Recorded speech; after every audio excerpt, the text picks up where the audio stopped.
Subscribe करके ऐसी कहानियों से जुड़े रहो।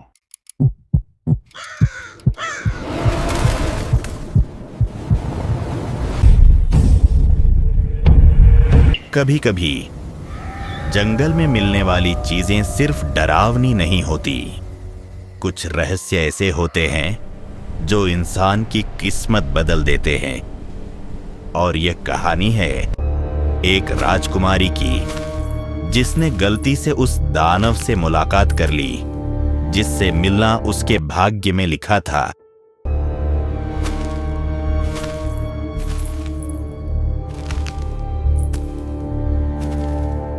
घने काले बादल आसमान को ढक चुके थे, बिजली बार बार चमक रही थी और तेज हवाएं पेड़ों को जोर जोर से हिला रही थीं। सूर्यगढ़ राज्य के बाहर फैला विशाल जंगल डर और रहस्य से भरा हुआ था। गांव के लोग इस जंगल का नाम सुनते ही कांप जाते थे। कहते थे इस जंगल में कदम रखने वाला कभी सुरक्षित वापस नहीं लौटता। गांव के बुजुर्ग अक्सर रात में बच्चों को डरावनी कहानियां सुनाते थे। वे बताते थे कि इस जंगल में एक भयानक दानव रहता है जो अंधेरा होते ही जाग जाता है। उसकी दहाड़ इतनी डरावनी होती है कि जंगल के जानवर भी छिप जाते हैं। लोग मानते थे कि वह दानव इंसानों की आत्मा निगल जाता है। कई साल पहले राज्य के कुछ बहादुर सैनिक उस जंगल में गए थे। राजा ने उन्हें दानव को मारने का आदेश दिया था, लेकिन सैनिक जंगल के अंदर गए और फिर कभी वापस नहीं लौटे। उनके गायब होने के बाद लोगों का डर और भी बढ़ गया। तभी से उस जंगल को श्रापित मान लिया गया।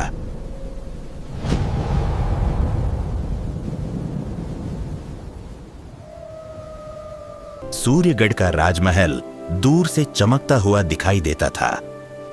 सोने से सजी दीवारें और ऊंचे विशाल दरवाजे उसकी शान दिखाते थे। इसी महल में रहती थी राजकुमारी अन्विका। वह बहुत बहादुर और जिज्ञासु स्वभाव की थी। उसे रहस्यमयी चीजों को समझना बहुत पसंद था।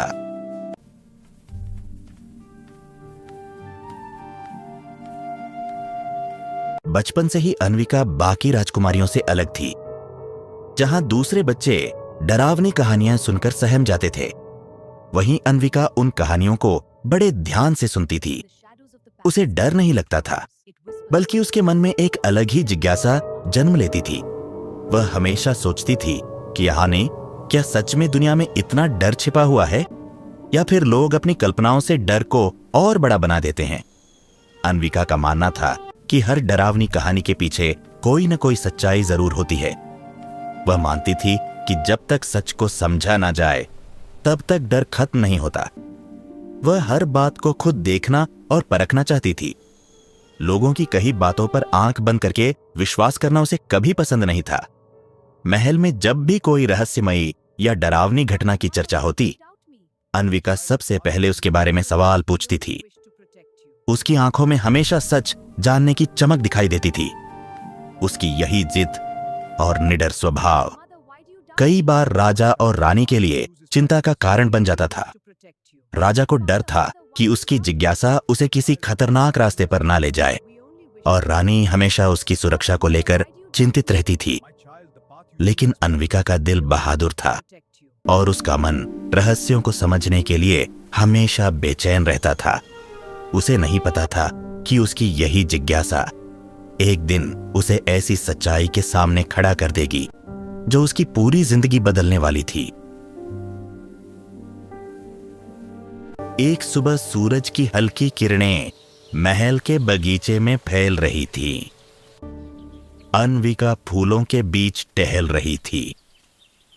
अचानक उसने झाड़ियों में तेज हलचल सुनी।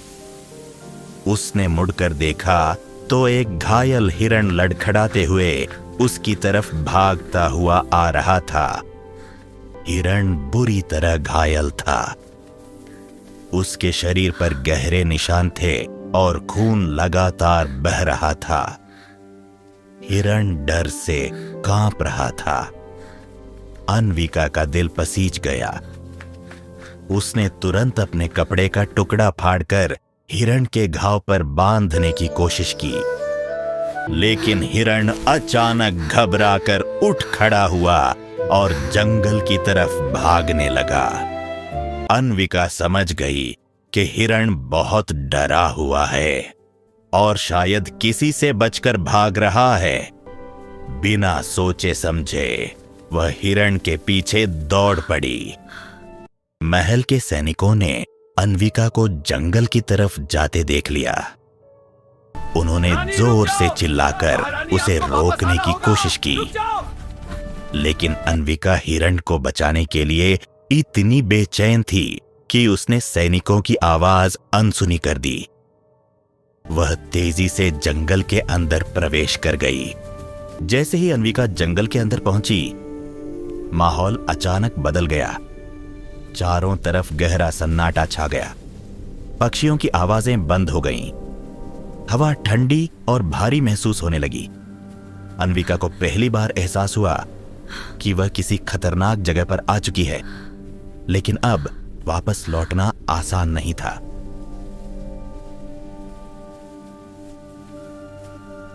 अन्विका धीरे धीरे जंगल के अंदर कदम बढ़ाने लगी। हर कदम के साथ उसे ऐसा महसूस हो रहा था जैसे जंगल उसे देख रहा हो, जैसे पेड़ों की हर शाखा उसके आने पर फुसफुसा रही हो। ठंडी हवाई उसके चेहरे को छू रही थी, लेकिन उस हवा में अजीब सा डर छिपा था। जमीन पर पड़े सूखे पत्तों की चरमराहट उस सन्नाटे को और गहरा बना रही थी। अन्विका बार बार पीछे मुड़कर देखती, लेकिन अब महल और रास्ता दोनों नजरों से गायब हो चुके थे। अन्विका हिरण के पैरों के निशान खोजते हुए आगे बढ़ रही थी। जंगल का रास्ता अब और भी घना हो चुका था। सूरज की रोशनी मुश्किल से जमीन तक पहुंच पा रही थी। पेड़ों की टेढ़ी मेढ़ी शाखाएं ऐसे दिख रही थीं जैसे कोई डरावने हाथ उसे पकड़ने के लिए बढ़ रहे हों। उसके दिल की धड़कन तेज हो चुकी थी, लेकिन उसके अंदर का साहस उसे आगे बढ़ने के लिए मजबूर कर रहा था। अचानक जंगल के गहरे हिस्से से एक डरावनी दहाड़ गूंजी। आवाज इतनी तेज थी कि आसपास के पेड़ों पर बैठे पक्षी घबराकर उठ गए। अन्विका का शरीर डर से सिहर उठा। उसकी सांसें तेज हो गईं और वह कुछ पल के लिए वहीं रुक गई। उसके मन में डर और जिज्ञासा दोनों साथ साथ लड़ रहे थे।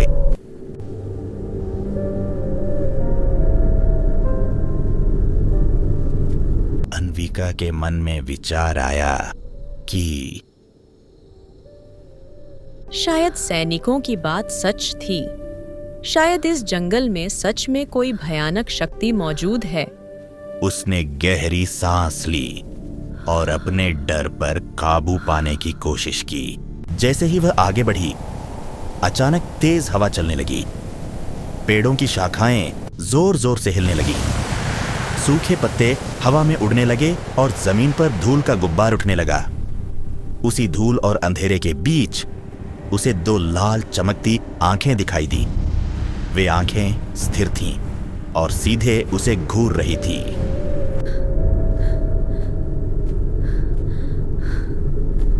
अन्विका का शरीर डर से जड़ हो गया। वह चाहकर भी हिल नहीं पा रही थी। धीरे धीरे वह लाल आंखें उसके करीब आने लगी। हर कदम के साथ जमीन हल्की हल्की कांप रही थी। हवा और ठंडी हो गई और जंगल का सन्नाटा अब खौफनाक लगने लगा। कुछ ही पल में वह विशाल काला साया पूरी तरह सामने आ गया। अन्विका की आंखें डर से फैल गईं। उसके सामने एक विशाल दानव खड़ा था। उसका शरीर इंसान से कई गुना बड़ा था। उसके काले फटे हुए पंख हवा में हल्के हल्के हिल रहे थे। उसके नुकीले पंजे जमीन में धंस रहे थे और उसकी सांसों से गर्म भाप निकल रही थी। दानव की लाल चमकती आंखें अन्विका को घूर रही थीं। उसकी लंबी दाढ़ी और बिखरे बाल उसे और डरावना बना रहे थे। उसका चेहरा गुस्से से भरा दिख रहा था, लेकिन उसकी आंखों के अंदर कहीं गहरा दर्द भी छिपा हुआ था। अन्विका का दिल इतनी तेजी से धड़क रहा था कि उसे खुद अपनी धड़कन सुनाई देने लगी। अचानक दानव ने जोरदार दहाड़ लगाई। उसकी आवाज इतनी भयानक थी कि आसपास की जमीन तक कांप उठी। पेड़ों से पत्ते गिरने लगे और दूर बैठे जानवर डर कर भाग गए। अन्विका की आंखों में आंसू आ गए। उसे लगा शायद अब उसकी जिंदगी खत्म होने वाली है।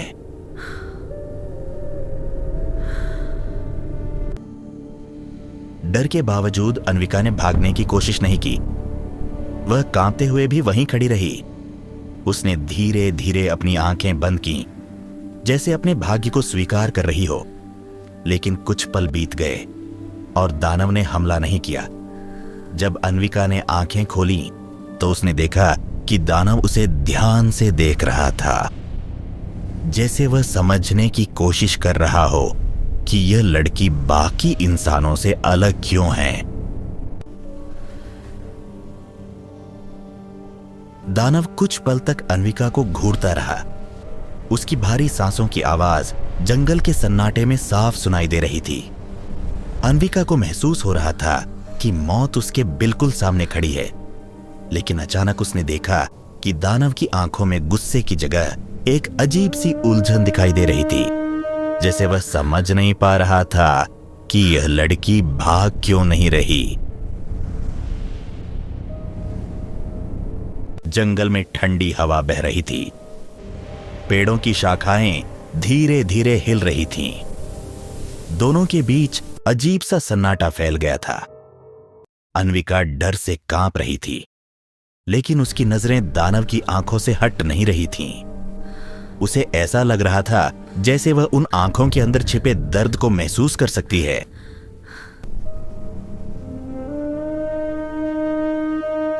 अचानक दानव ने अपनी भारी और गहरी आवाज में पूछा, तुम यहाँ क्यों आई हो? इंसान। उसकी आवाज डरावनी जरूर थी, लेकिन उसमें एक अजीब सी थकान और अकेलापन छिपा हुआ था। अन्विका यह सुनकर पूरी तरह हैरान रह गई, क्योंकि उसने कभी सोचा भी नहीं था कि कोई दानव इंसानों की तरह बोल सकता है।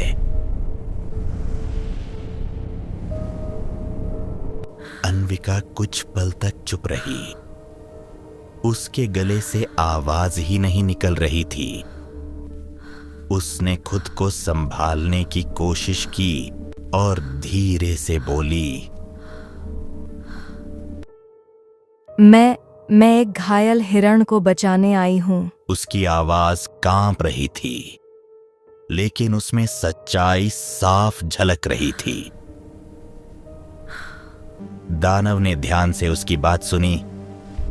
उसने धीरे धीरे अपना विशाल सिर घुमाया और जंगल के अंदर की तरफ देखने लगा। कुछ पल तक वह शांत खड़ा रहा, जैसे वह कुछ सोच रहा हो। फिर उसने अपने लंबे पंजे से जंगल के गहरे हिस्से की तरफ इशारा किया। अन्विका ने डरते डरते उस दिशा में देखा। थोड़ी दूर एक झाड़ी के पास वही घायल हिरण बैठा हुआ था, लेकिन अब वह सुरक्षित लग रहा था। उसके घाव पर किसी ने जड़ी बूटी लगा दी थी। हिरण शांत होकर अन्विका को देख रहा था, जैसे वह पहले से ही सुरक्षित महसूस कर रहा हो। अन्विका धीरे धीरे हिरण के पास गई। उसने देखा कि उसके घाव से खून बहना लगभग बंद हो चुका था। उसे समझने में देर नहीं लगी कि यह काम उसी दानव ने किया होगा। उसके मन में डर की जगह हैरानी और कृतज्ञता आने लगी। अन्विका ने धीरे से पीछे मुड़कर दानव की तरफ देखा। वह अब भी वहीं खड़ा था, लेकिन उसकी आंखों में कोई क्रूरता नहीं थी। वह दूर खड़ा होकर चुपचाप सब देख रहा था। पहली बार अन्विका को महसूस हुआ कि यह दानव उतना डरावना नहीं है जितना लोगों ने बताया था। अन्विका का डर धीरे धीरे कम होने लगा। उसने साहस जुटाकर दानव की तरफ कुछ कदम बढ़ाए। उसके हर कदम के साथ उसका दिल जोर जोर से धड़क रहा था, लेकिन उसके मन में अब एक नया सवाल जन्म ले चुका था। अगर यह दानव इतना खतरनाक है तो उसने हिरण की जान क्यों बचाई? दानव ने पहली बार किसी इंसान को अपने पास आते हुए देखा, बिना डर के। वह खुद भी हैरान था। उसकी आंखों में हल्की चमक दिखाई दी, जैसे कई सालों बाद किसी ने उसके अंदर छिपे इंसान को पहचानने की कोशिश की हो। जंगल की ठंडी हवा अब पहले जितनी डरावनी नहीं लग रही थी, बल्कि माहौल में एक अजीब सा भावनात्मक सन्नाटा फैल चुका था। अन्विका धीरे धीरे दानव के सामने खड़ी हो गई। उसका डर अब जिज्ञासा में बदल चुका था। उसने हिम्मत जुटाकर पूछा, अगर तुम इंसानों को नुकसान नहीं पहुंचाते तो लोग तुमसे इतना डरते क्यों हैं? उसके शब्द शांत थे, लेकिन उसके अंदर सैकड़ों सवाल उमड़ रहे थे। अन्विका का सवाल सुनते ही दानव की आंखों में अचानक तेज चमक उभरी। उसके चेहरे पर दर्द और गुस्से का मिला जुला भाव दिखाई देने लगा। उसकी सांसें भारी हो गईं और उसका विशाल शरीर हल्का सा कांपने लगा। ऐसा लग रहा था जैसे अन्विका ने उसके दिल के किसी पुराने जख्म को छू लिया हो। अचानक दानव गुस्से में दहाड़ा और अपने पंजे से पास खड़े एक बड़े पेड़ पर जोर से हमला कर दिया। पेड़ की मोटी शाखाएं टूटकर जमीन पर गिर पड़ी। जमीन हल्की कांप उठी। अन्विका डर गई, लेकिन उसने खुद को संभाला और वहीं खड़ी रही। उसे महसूस हो रहा था कि दानव किसी गहरे दर्द से गुजर रहा है।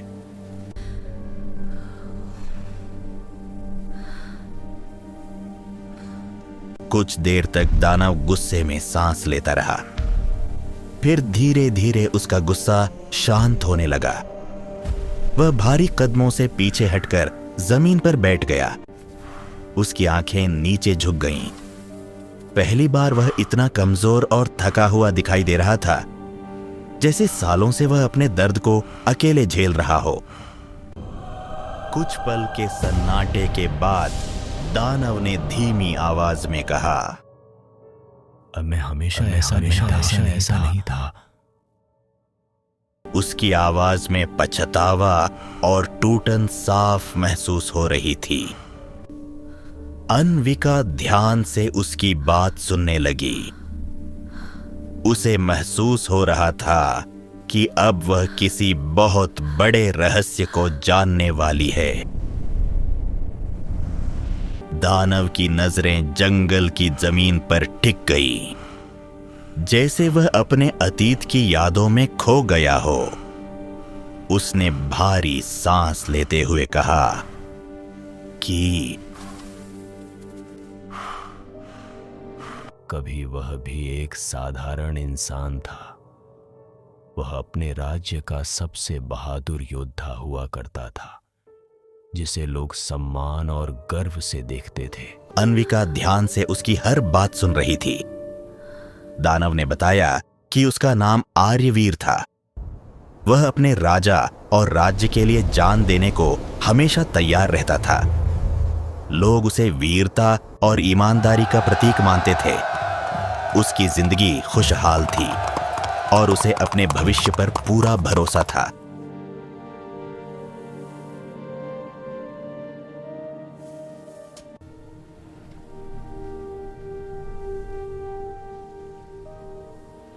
आर्यवीर ने बताया कि उसकी जिंदगी तब बदली जब एक दिन उसके राज्य में एक रहस्यमयी तांत्रिक आया। वह खुद को शक्तिशाली और ज्ञानी बताता था। उसने राजा को कई चमत्कार दिखाकर भरोसा जीत लिया। धीरे धीरे वह पूरे राज्य में सम्मान पाने लगा। आर्यवीर को उस तांत्रिक पर शुरू से शक था, उसे लगता था कि उस व्यक्ति के अंदर कोई बुरी शक्ति छिपी हुई है, लेकिन किसी ने उसकी बात पर भरोसा नहीं किया। राजा ने भी आर्यवीर की चेतावनी को नजरअंदाज कर दिया। आर्यवीर अकेला पड़ गया, लेकिन उसने सच जानने का फैसला किया। एक रात आर्यवीर चुपके से उस तांत्रिक का पीछा करने लगा। उसने देखा कि तांत्रिक जंगल के अंदर जाकर काले जादू की साधना कर रहा था। उसके चारों तरफ अजीब चिन्ह बने हुए थे और हवा में डरावनी ऊर्जा फैल रही थी। तभी तांत्रिक ने अचानक मुड़कर आर्यवीर को देख लिया और उसी पल आर्यवीर की जिंदगी हमेशा के लिए बदलने वाली थी। जैसे ही तांत्रिक की नजर आर्यवीर पर पड़ी, उसकी आंखों में खतरनाक चमक उभर आई। चारों तरफ जलती हुई मशालें अचानक तेज जलने लगीं। हवा भारी हो गई और जंगल में अजीब सी ऊर्जा फैलने लगी। आर्यवीर समझ गया कि उसका शक सही था, लेकिन अब बहुत देर हो चुकी थी। तांत्रिक ने डरावनी हंसी हंसते हुए कहा कि कोई भी उसकी शक्ति का सच जानकर जिंदा नहीं रह सकता। उसने जमीन पर बने काले चिन्हों को सक्रिय कर दिया। अचानक जमीन से काली धुंध उठने लगी और वह धुंध धीरे धीरे आर्यवीर को घेरने लगी। आर्यवीर ने तलवार निकालकर खुद को बचाने की कोशिश की, लेकिन वह अदृश्य शक्तियों के सामने कमजोर पड़ने लगा। आर्यवीर पूरी ताकत से लड़ता रहा। उसने कई बार तांत्रिक पर हमला करने की कोशिश की, लेकिन हर बार कोई अदृश्य शक्ति उसे पीछे धकेल देती। तांत्रिक की आंखों में क्रूर मुस्कान फैल चुकी थी। उसने कहा कि आर्यवीर की बहादुरी ही उसकी सबसे बड़ी कमजोरी बन जाएगी। तांत्रिक ने काले मंत्रों का जाप शुरू किया। अचानक जमीन कांपने लगी और आसमान में बिजली चमकने लगी। काली धुंध ने आर्यवीर के शरीर को जकड़ लिया। उसे ऐसा महसूस होने लगा जैसे उसका शरीर जल रहा हो, जैसे उसकी आत्मा को धीरे धीरे तोड़ा जा रहा हो। उसकी चीखें पूरे जंगल में गूंजने लगीं। धीरे धीरे आर्यवीर का शरीर बदलने लगा। उसकी त्वचा काली और कठोर होने लगी। उसके हाथ विशाल पंजों में बदलने लगे। उसकी पीठ से बड़े काले पंख निकल आए। उसकी आंखें लाल चमकने लगीं। वह दर्द से चिल्ला रहा था, लेकिन तांत्रिक उसकी पीड़ा देखकर खुश हो रहा था। तांत्रिक ने श्राप देते हुए कहा कि अब आर्यवीर हमेशा इस जंगल में दानव बनकर भटकेगा। उसने कहा कि आर्यवीर कभी अपने पुराने जीवन में वापस नहीं लौट पाएगा। वह हमेशा अकेला रहेगा और इंसान उसे देखकर डरते रहेंगे। लेकिन तांत्रिक यही नहीं रुका। उसने एक और भयानक श्राप दिया। उसने कहा, जिससे भी तुम सच्चा प्यार करोगे वही तुम्हारी मौत की वजह बनेगा। यह श्राप सुनकर आर्यवीर की आत्मा तक कांप उठी। उसे समझ आ गया कि उसकी जिंदगी हमेशा के लिए बर्बाद हो चुकी है। श्राप पूरा होते ही तांत्रिक अचानक गायब हो गया। जंगल में फिर से सन्नाटा छा गया। आर्यवीर जमीन पर गिर पड़ा। उसका शरीर पूरी तरह दानव में बदल चुका था। वह अपने हाथों और चेहरे को देखकर डर गया। वह खुद को पहचान नहीं पा रहा था। आर्यवीर ने कई बार जंगल से बाहर जाने की कोशिश की, लेकिन हर बार कोई अदृश्य शक्ति उसे रोक देती। धीरे धीरे साल बीत गए और वह जंगल का अकेला और श्रापित रक्षक बन गया। इंसान उसे देखकर डरते रहे और वह अकेलेपन में जीने को मजबूर हो गया। अपनी कहानी खत्म करते हुए आर्यवीर की आवाज भर्रा गई। उसकी आंखों में आंसू चमकने लगे। अन्विका यह सब सुनकर पूरी तरह स्तब्ध रह गई। उसके दिल में दानव के लिए डर नहीं, बल्कि गहरा दुख और सहानुभूति पैदा हो चुकी थी। जंगल में ठंडी हवा बह रही थी और उसी सन्नाटे में दो अलग दुनियाओं के लोग पहली बार एक दूसरे के दर्द को समझने लगे। लेकिन उन्हें नहीं पता था कि यही मुलाकात उनके भाग्य को हमेशा के लिए बदलने वाली थी। क्या सच में अन्विका ही आर्यवीर के श्राप को तोड़ पाएगी, या वही उसके विनाश की वजह बनने वाली है? क्या इस जंगल में छिपा हुआ रहस्य अभी खत्म हुआ है, या असली कहानी अब शुरू होने वाली है? आखिर उस तांत्रिक का असली मकसद क्या था, और क्या वह सच में हमेशा के लिए गायब हो चुका है? इन सभी सवालों का जवाब मिलेगा पार्ट 2 में। सब्सक्राइब करके ऐसी कहानियों से जुड़े रहो।